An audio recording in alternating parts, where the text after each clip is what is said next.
ನಿನ್ನ ಒಳ್ಳೆತನವನ್ನು ಯಾರೂ ಅರ್ಥ ಮಾಡ್ಕೋತಾ ಇಲ್ಲ ಅಂತ ಬೇಜಾರಾಗ್ತಾ ಇದೆಯಾ? ನೀನು ಮಾತ್ರ ಎಲ್ಲರಿಗಾಗೂ ಕಾಯ್ತೀಯಾ, ಹೋರಾಡ್ತೀಯಾ, ಆದರೆ ನಿನಗೆ ಅಂತ ಜೊತೆಯಲ್ಲಿ ನಿಲ್ಲೋಕೆ ಯಾರೂ ಇಲ್ಲ ಅಂತ ವ್ಯಥೆ ಪಡ್ತಿದೀಯಾ? ಸ್ನೇಹಿತರೆ, ನಿಮ್ಮ ಒಳ್ಳೆತನನ ದುರುಪಯೋಗ ಮಾಡಿಕೊಂಡೋರು ಇದ್ದಾರೆ. ನಿಮ್ಮ ನಂಬಿಕೆಯನ್ನ ಮುರಿದು ನಿಮ್ಮ ಹೃದಯಕ್ಕೆ ನೋವು ಕೊಟ್ಟೋರು ಇದ್ದಾರೆ. ಆಗ ಈ ವಿಡಿಯೋನ ನೀವು ಕೊನೆವರೆಗೂ ಕೇಳಿದ್ರೆ ಇದಕ್ಕೆಲ್ಲ ಏನು ಭಗವಂತ ನೀಡುವಂತಹ ಉತ್ತರ ಅನ್ನೋದು ತಿಳಿಯುತ್ತೆ. ನಿಮ್ಮ ಕಣ್ಣೀರನ್ನ ನೋಡದೇ ಇರುವವರು ಇರ್ಬೋದು, ಆದರೆ ಧರ್ಮ ಯಾವತ್ತೂ ಮೌನವಾಗಿ ಇರೋದಿಲ್ಲ.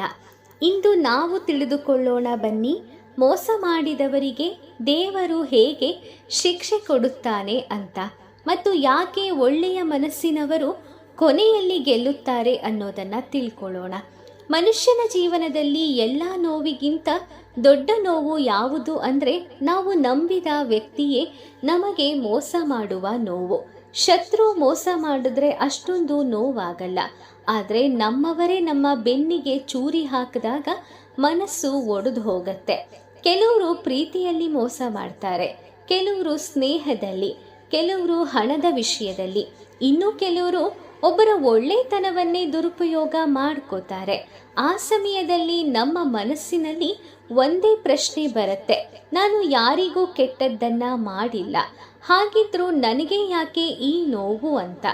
ಆದರೆ ಶ್ರೀಕೃಷ್ಣ ಪರಮಾತ್ಮ ಭಗವದ್ಗೀತೆಯಲ್ಲಿ ಇದಕ್ಕೊಂದು ಮಹತ್ವದ ಸತ್ಯವನ್ನ ಹೇಳ್ತಾರೆ. ಅದೇನು ಅಂದರೆ ಕರ್ಮ ನೆವರ್ ಫೇಲ್ಸ್ ಅಂತ. ಅಂದರೆ ಯಾರು ಯಾವ ಕರ್ಮವನ್ನು ಮಾಡ್ತಾರೋ ಅದರ ಫಲವನ್ನು ಒಂದು ದಿನ ಖಂಡಿತ ಅನುಭವಿಸ್ತಾರೆ. ಇದು ಕೇವಲ ಮಾತಲ್ಲ ಸ್ನೇಹಿತರೆ, ಇದು ಪ್ರಕೃತಿಯ ನಿಯಮ. ನೀವು ಯಾರಿಗಾದರೂ ಕಣ್ಣೀರನ್ನು ಕೊಟ್ಟರೆ ಒಂದು ದಿನ ಅದೇ ನೋವು ನಿಮ್ಮ ಜೀವನದಲ್ಲಿ ನಿಮ್ಮ ಬಾಗಿಲಿಗೂ ಬರುತ್ತೆ. ಯಾಕಂದರೆ ದೇವರು ತಕ್ಷಣವೇ ಶಿಕ್ಷೆಯನ್ನು ಕೊಡೋದಿಲ್ಲ, ಮೊದಲು ಸಮಯವನ್ನು ಕೊಡ್ತಾನೆ, ಬದಲಾಗೋದಕ್ಕೆ ಅವಕಾಶವನ್ನ ಕೊಡ್ತಾನೆ. ಆದರೆ ಕೆಲವರು ಅದನ್ನೇ ತಮ್ಮ ಶಕ್ತಿ ಅಂತ ಭಾವಿಸ್ತಾರೆ. ನಾನು ಮೋಸ ಮಾಡಿದೆ, ನನಗೇನು ಆಗಿಲ್ಲ ಅಂತ ಯೋಚಿಸ್ತಾರೆ. ಆದರೆ ಅವರು ಮೆರೀತಿರುವಂತಹ ಒಂದು ಸಮಯ ಏನಿದೆ ಅದು ಶಾಶ್ವತ ಅಲ್ಲ.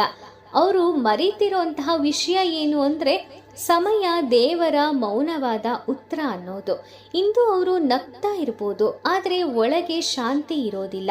ಮೋಸ ಮಾಡಿದ ವ್ಯಕ್ತಿ ಕೆಲ ದಿನಗಳ ನಂತರ ಚೆನ್ನಾಗಿರೋ ಥರ ಕಾಣಿಸ್ಬೋದು.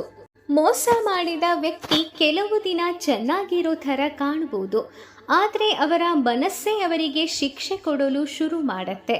ರಾತ್ರಿ ನೆಮ್ಮದಿಯಾಗಿ ನಿದ್ರೆ ಬರೋದಿಲ್ಲ, ಯಾವ ಸಂಬಂಧನೂ ನಿಜವಾಗಿರೋದಿಲ್ಲ, ಅವರಿಗೆ ಸಿಗುವ ಪ್ರೀತಿ ಕೂಡ ನಂಬಿಕೆಯಿಂದ ಇರೋದಿಲ್ಲ. ಯಾಕಂದರೆ ಯಾರು ಮೋಸ ಮಾಡ್ತಾರೋ ಅವರು ಮೊದಲು ತಮ್ಮ ಆತ್ಮವನ್ನೇ ಕಳೆದುಕೊಳ್ತಾರೆ. ಇದಕ್ಕೆ ಕೃಷ್ಣ ಪರಮಾತ್ಮ ಹೇಳ್ತಾರೆ, ನಿನ್ನ ಹೃದಯ ಶುದ್ಧವಾಗಿದ್ದರೆ ನೀನು ಸೋತವನಲ್ಲ. ನಿಮಗೆ ನೋವು ಕೊಟ್ಟವರು ಈಗ ಸಂತೋಷವಾಗಿರುವಂತೆ ಕಾಣಬಹುದು. ಧರ್ಮದ ಗೆಲುವು ತಡ ಆಗ್ಬೋದು, ಯಾವತ್ತೂ ಸೋಲೋದಿಲ್ಲ. ಮಹಾಭಾರತದಲ್ಲೂ ಇದೆ. ದುರ್ಯೋಧನನ ಬಳಿ ಇತ್ತು ಸೇನೆ, ಅಹಂಕಾರ ಎಲ್ಲ ಕೂಡ. ಆದರೆ ಪಾಂಡವರ ಬಳಿ ಏನಿತ್ತು? ಕೇವಲ ಸತ್ಯ ಮತ್ತು ಕೃಷ್ಣ ಪರಮಾತ್ಮನ ಆಶೀರ್ವಾದ. ಆದರೆ ಕೊನೆಗೆ ಗೆದ್ದವರು ಯಾರು? ಧರ್ಮದ ಪರ ನಿಂತವರು. ಇದು ನಮಗೆ ದೊಡ್ಡ ಪಾಠವನ್ನ ಹೇಳುತ್ತೆ. ಇಂದು ಯಾರಾದರೂ ನಿಮ್ಮನ್ನ ಮೋಸ ಮಾಡಿದ್ರೆ ಅವರಂತೆ ನೀವು ಕೆಟ್ಟವರಾಗಬೇಡಿ. ಯಾಕಂದರೆ ಕೋಪದಲ್ಲಿ ತೆಗೆದುಕೊಳ್ಳುವ ನಿರ್ಧಾರ ಜೀವನವನ್ನೇ ಹಾಳು ಮಾಡುತ್ತೆ. ಇದರಿಂದ ನೆಮ್ಮದಿಯಂತೂ ಖಂಡಿತ ಹಾಳಾಗತ್ತೆ. ಕೆಲವರು ಹೇಳ್ತಾರೆ, ನನ್ನನ್ನ ಮೋಸ ಮಾಡಿದವರಿಗೆ ನಾನು ತೋರಿಸ್ತೀನಿ ಅಂತ. ಆದರೆ ಕೃಷ್ಣ ಹೇಳ್ತಾರೆ, ಪ್ರತೀಕಾರಕ್ಕಿಂತ ಶಾಂತಿಯೇ ದೊಡ್ಡ ಶಕ್ತಿ ಅಂತ. ನಿಮ್ಮ ಯಶಸ್ಸೇ ಅವರಿಗೆ ದೊಡ್ಡ ಉತ್ತರ. ನೀವು ಅತ್ತದ್ದರಿಂದ ಯಾರೂ ಬದಲಾಗೋದಿಲ್ಲ. ಅಂದರೆ ನೀವು ಅತ್ತುಬಿಟ್ರೆ ಯಾರೂ ನಿಮ್ಮ ಅಳುವನ್ನು ನೋಡಿ ಬದಲಾಗಲ್ಲ. ಆದರೆ ನೀವು ಬೆಳೆಯೋದಕ್ಕೆ ಶುರು ಮಾಡಿದ್ರೆ ಎಲ್ಲರೂ ಮೌನ ಆಗ್ತಾರೆ. ಆದ್ದರಿಂದ ನಿಮ್ಮ ಮನಸ್ಸನ್ನು ದ್ವೇಷದಿಂದ ತುಂಬಿಸ್ಕೋಬೇಡಿ. ಯಾಕಂದರೆ ದ್ವೇಷ ಮೊದಲು ನಮ್ಮನ್ನೇ ಸುಡತ್ತೆ. ನಿಮ್ಮ ಕಣ್ಣೀರು ವ್ಯರ್ಥ ಆಗೋದಿಲ್ಲ. ಯಾರಿಗೂ ಕಾಣಿಸ್ತೇ ಇದ್ರೂ ನಿಮ್ಮ ಕಣ್ಣೀರು ಭಗವಂತನಿಗೆ ಖಂಡಿತ ಕಾಣುತ್ತೆ. ನೀವು ರಾತ್ರಿ ಮೌನವಾಗಿ ಅಳೋದು ಕೂಡ ಅವನಿಗೆ ಗೊತ್ತಿರುತ್ತೆ. ನೀವು ಅನುಭವಿಸಿದ ಅವಮಾನ ನಿಮ್ಮ ಒಡೆದು ಹೋದ ಮನಸ್ಸು ಇವೆಲ್ಲ ದೇವರಿಗೆ ತಿಳಿಯುತ್ತೆ. ಕೆಲವು ಸಮಯ ದೇವರು ನಿಮ್ಮನ್ನು ಪರೀಕ್ಷೆ ಮಾಡ್ತಾನೆ. ಯಾಕಂದರೆ ನಿಮ್ಮೊಳಗಿನ ಶಕ್ತಿಯನ್ನು ಹೊರಗಡೆ ತರೋದಕ್ಕೆ ಅವನಿಗೆ ಸಿಗುವಂತಹ ಒಂದು ಬೆಸ್ಟ್ ಸಮಯ ಅದಾಗಿರುತ್ತೆ. ಯಾಕಂದರೆ ನಿಮ್ಮಲ್ಲಿ ಇರುವಂತಹ ಧೈರ್ಯವನ್ನು ಭಗವಂತ ಪರೀಕ್ಷೆ ಮಾಡ್ತಾನೆ. ಅಂದರೆ ನಿಮಗೆ ನೋವು ಬಂದಾಗ ನೀವು ಯಾವ ಥರ ರಿಯಾಕ್ಟ್ ಮಾಡ್ತೀರಾ, ಅದರಿಂದ ಹೊರಗಡೆ ಬರೋದಕ್ಕೆ ಏನು ಪ್ರಯತ್ನವನ್ನು ಕೈಗೂಡ್ತೀರಾ ಅನ್ನೋದನ್ನೇ ಭಗವಂತ ಪರೀಕ್ಷೆ ಮಾಡೋದು. ಹಾಗಾಗಿ ನಿಮಗೆ ನೋವು ಬಂದಾಗ ನೀವು ಅದನ್ನು ಸ್ವೀಕರಿಸಿ, ಆದರೆ ಅದರಲ್ಲೇ ಮುಳುಗಿ ಹೋಗಬೇಡಿ. ನಿಮ್ಮ ಶಕ್ತಿಯನ್ನು ಹೊರಗಡೆ ತರೋದಕ್ಕೆ ಭಗವಂತ ಕೊಟ್ಟಿರುವಂತಹ ಒಳ್ಳೆ ದಾರಿ ಅಂತ ಅಂದ್ಕೊಂಡು ಬದುಕಿ.